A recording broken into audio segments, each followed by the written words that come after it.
Well, welcome to the next edition of Pulse of Innovation. Today we have the co-founder of 316 MedTech, Luke Hamilton, here to talk about an exciting new technology of a fully implantable system for the treatment of severe heart failure. So, Luke, why don't you tell us a little bit about the design process for this device? Yeah, for sure. Well, thank you, Scott, for having me on.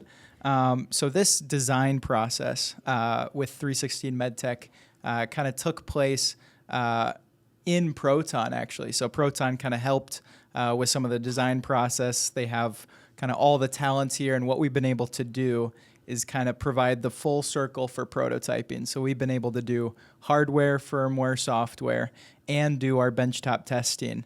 And do this all within a very short period of time, just about 3 to 4 months. We've been able to, take this concept design, create some 3D printed prototypes, create a lot of metal fabrication prototypes, and then work on this. Now we have a fully implantable pump system that has all the Bluetooth enabled and all the top of the line components. Yeah, very impressive on the speed of innovation here, and that's key to success in the medtech industry moving forward. Yep. All right, let's talk a little more detail about the clinical application for this technology. So, our bodies pump somewhere between probably 5 and 6 liters per minute of blood, kind of as we're sitting here talking. And patients that have severe heart failure have very compromised cardiac output, right? So their systemic blood flow rates are probably going to be significantly lower than 5 to 6 liters per minute, right? It might be 2 liters per minute, right? Why don't you tell us about, some of the clinical benefits of 316 MedTech's new implantable system? Yeah. Well, first, there's huge clinical opportunity. Number one cause of death in the modern world and it is has still been for related a long time. to cardiovascular disease. Yeah. And a lot of that has to do with lack of blood flow. Yeah. If there was sufficient blood flow, a lot of these cardiovascular diseased patients would not have as many complications. Yeah. So essentially what we wanted to do is kind of, take this huge clinical opportunity and look at the other devices that have already been on the market. You have your pacemaker, you have your defibrillator, your LVAD. Pacemaker, you have like CRT, cardiac resynchronization therapy that helps time the contraction of the vessels, which should theoretically increase cardiac output or your blood flow rates. Then they have the LVADs. Yep. Right, but in the LVAD, it's a very invasive procedure. Yeah. And it's kind of a destination therapy. So once you have, once you have the LVAD implanted, you can't really explant it. You either need a transplant or, you have it for the rest of your life. Yeah. So pacemaker is probably the best device on the market right now, but the issue with it is only about 20% of patients who have that kind of low blood flow can get a pacemaker because of they don't have viable heart tissue for a pacemaker. So these kind of electrical stimulations with a pacemaker, it doesn't suit all patients. So what we wanted to do is kind of target a wider patient population, like an LVAD does, but not be as invasive as an LVAD, not have a power cord coming out of you, not have, power drive infection is what they call it. And that's a good point because, a lot of patients that have fully implantable systems like LVADs, right? And they have, the power cord sticking out of their anatomy, right? And those power cords usually have complications associated with infections and oftentimes severe infections. Yeah.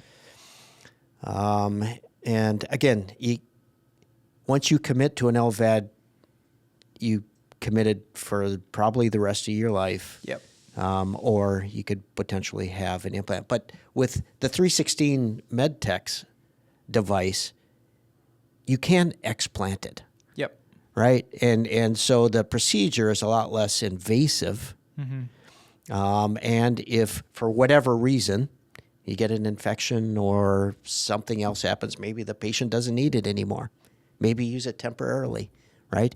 you can take the 316 implantable blood pumping system out of the body without having a severe negative impact. Yeah. And you can't do that with an LVAD because you bore a hole in the heart and you pretty much mutilate your heart. But with this system, it is an assist device. Yeah. So it actually helps assist native blood flow versus fully takes over blood flow. Yeah. And I think that's the biggest thing. Yeah. So you know, and the other, that's a good point. So your heart is still going to function as normally as it did before you get this pump. Mm-hmm. So it's not going to really change in a negative way your heart's ability to pump blood. Yep. Right? And so this is just adding to whatever the heart can pump. So if the heart can pump 2 liters per minute, this could pump like an additional 4.5 liters per minute maximum. Right?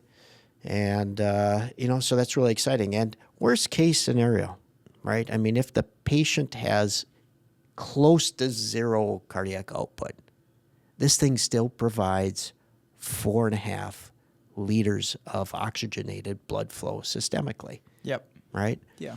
So, the likelihood that the patient can maintain a longer, healthier lifestyle, more active lifestyle, is going to be a lot higher. Mm-hmm. So let's talk a little bit about the power requirements, right? So, the current LVAD systems require that external battery, right? And so you have a cord hanging out of your body that you connect up to a battery and control unit. And this system here has a much smaller battery, but it's rechargeable. Yes. Right. Yep, exactly. And so the system that you designed has that inductive coupling. Is that right? Yeah, similar to that of a phone, kind of that wireless charging. Mm-hmm. So it is actually a through skin kind of a patch that you put on you, and it's able to kind of charge this device wirelessly within about an hour or two, and supply several days worth of pump functionality. Yeah. So how long do you think the pump will run between charges? Right now in our initial prototyping, and this is the worst it's going to be, is about 60 hours. 60. 60. Yeah, So you can go just over 2 days kind of thing. About 2.5 days. Yep. You go 2.5 days between charges. And how long does it take to recharge? Right now it takes about an hour and a half to recharge. Right. So pretty rapid charging. I mean, a lot of this technology has been, the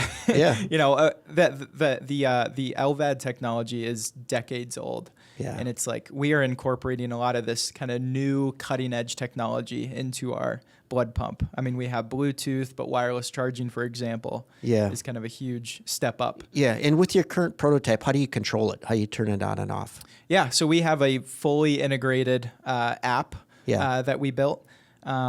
And it is just, it can do everything. Yeah, it can so monitor, you take your phone and say, I need a little more blood flow or whatever. And you say, okay, I'm going to crank it up a little bit. Yep. Yeah. Exactly. Yeah.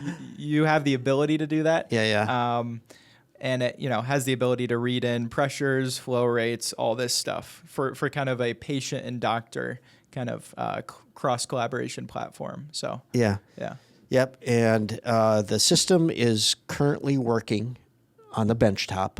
Yep. Right, so you fully vetted it, basically the initial prototype, and its shape factor, so its size is small enough so that it can fit inside, an animal model. Yep. Yeah. So the next test, I would assume, is going to be the preclinical.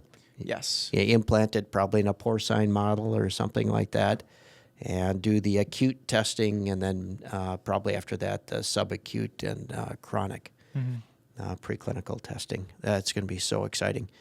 The thing that really strikes me as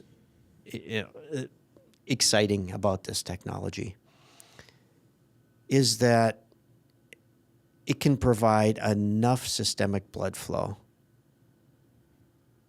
to keep people living a fairly normal lifestyle, right?